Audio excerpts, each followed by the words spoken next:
হুগলি জেলায় ভোটগ্রহণ কেন্দ্র বাড়ছে ৫৬৩টি। ভোটগ্রহণ কেন্দ্র নিয়ে নির্বাচন কমিশনের গাইডলাইন মানতে সর্বদলীয় বৈঠক হলো হুগলির জেলা শাসকের দপ্তরে। আর মাস কয়েক পরই বিধানসভার নির্বাচনের প্রস্তুতি শুরু হয়ে গেছে এখন থেকেই। আজ হুগলি জেলা শাসকের দপ্তরের সভাঘরে সর্বদলীয় বৈঠকের আয়োজন করা হয়। জেলা শাসক মুক্তা আর্য, অতিরিক্ত জেলা শাসক সাধারণ অরুণ ভট্টাচার্য, 4টি মহকুমার মহকুমা শাসক, ওসি ইলেকশন এবং 18টি বিধানসভার ইআরওরা উপস্থিত ছিলেন। Trinamool, BJP, Congress, CPM, forward block সহ বিভিন্ন রাজনৈতিক দলের প্রতিনিধিরা তারাও উপস্থিত ছিলেন এদিনের সর্বদলীয় বৈঠকে। হুগলি জেলায় 18টি বিধানসভা কেন্দ্রে মোট 5,237টি ভোট গ্রহণ কেন্দ্র ছিল। 563টি বেড়ে মোট 5,800টি হবে। এবার সর্বদলীয় বৈঠকে সিদ্ধান্ত গৃহীত হয়েছে, নির্বাচন কমিশনের কাছে তা পাঠানো হবে। অল পার্টি মিটিংটা ছিল, ইলেকশন কমিশনের একটা গাইডলাইন্স এসছে 9 জুনের তারিখ ধরে তারা পশ্চিমবাংলাতে 1200-র উপরে ভোটার যে সমস্ত বুথগুলোতে আছে সেই বুথগুলোকে ভাঙার কথা বলেছে। যদি সম্ভব হয় যে বুথের সংখ্যাটাকে কমিয়ে, যেমন দেখা গেল যে কোনো একটা বুথে 1240 ভোটার আছে, তার পাশের বুথটা ওই একই প্রিমিসেসে হয় 800 আছে, সেখানে কোনো একটা সেকশনের কিছু অংশ কেটে সেইটাকে ওখানে যুক্ত করা হবে।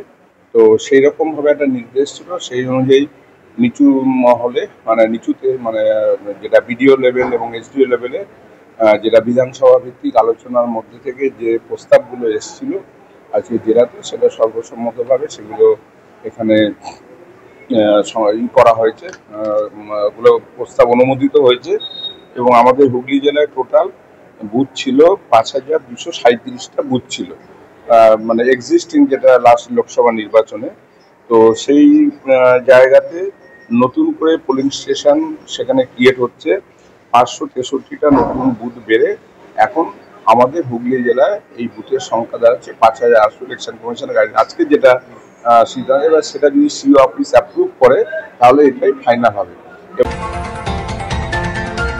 আমাদের বহুদিন ধরে আমাদের দাবি ছিল যে যে সকল জায়গাগুলোয় আমাদের 1200-র উপর ভোটার রয়েছে সেই সকল বুথগুলোকে ভেঙে দুটো বুথে রূপান্তরিত করা হয়। তো সেই বিষয় নিয়ে আমাদের জেলা শাসক মহাশয়া আজকে বৈঠক ডেকেছিল এবং বেশ কিছু বুথ যেগুলো এরকম 1200-র উপরে ভোট আছে সেই সকল জায়গাগুলো ভাঙা হয়েছে। সেই সব বিষয় নিয়ে বৈঠক চলছে। এবার সব দলেরই প্রতিনিধিদের ডাকা হয়েছে, তো যারা আরও রয়েছে, ডিএম ম্যাডামও রয়েছে। গাইডলাইন অনুযায়ী 1200 অধিক ভোটার কোনো পোলিং স্টেশনে থাকবে না, সেইটাকে এরা ম্যাচিং করেছে। যে প্রেমিসেসের মধ্যে সেটাকে ভেঙে অ্যাকোমোডেট করা যাচ্ছে হয়েছে, এবং সেক্ষেত্রে এবারে যেটা দাঁড়িয়েছে আমাদের জেলায় 63টা নতুন বুথ হয়েছে। এইটা হচ্ছে ব্যাপার। আজকে মূলত যে ব্যাপারটা নিয়ে বৈঠক, হুগলি জেলার 18টা অ্যাসেম্বলি সেগমেন্ট আছে, নতুন নিয়ম অনুযায়ী আগে প্রত্যেক যত যে বুথ আছে সেগুলো 1500 ভোটারের এক একটা বুথ ছিল, সেগুলোকে 1200 ভোটারে নামানো হয়েছে। 1200-র মধ্যে ভোটার যাতে কনভেনিয়েন্ট হয় ভোটের জন্য। সেই ব্যাপারে অলরেডি ব্লক লেভেল এবং অ্যাসেম্বলি লেভেলে তাদের ওয়ার্ড টায়ারে আলোচনা হয়ে গেছে, এবং সেই যে ভাগের ক্ষেত্রে কোনো সুবিধে বা অসুবিধে বা অন্য কিছু আছে কি না, সেই জিনিসগুলো যে ওখান থেকে আমাদের রিপ্রেজেন্টেটিভ সব পার্টিরই ছিল ব্লক বা অ্যাসেম্বলি লেভেলে, সেইগুলোকে টোটালি একটা জায়গায় নিয়ে এসে ডিএম ম্যাডাম আজকে সর্বদলীয় বৈঠক করলেন।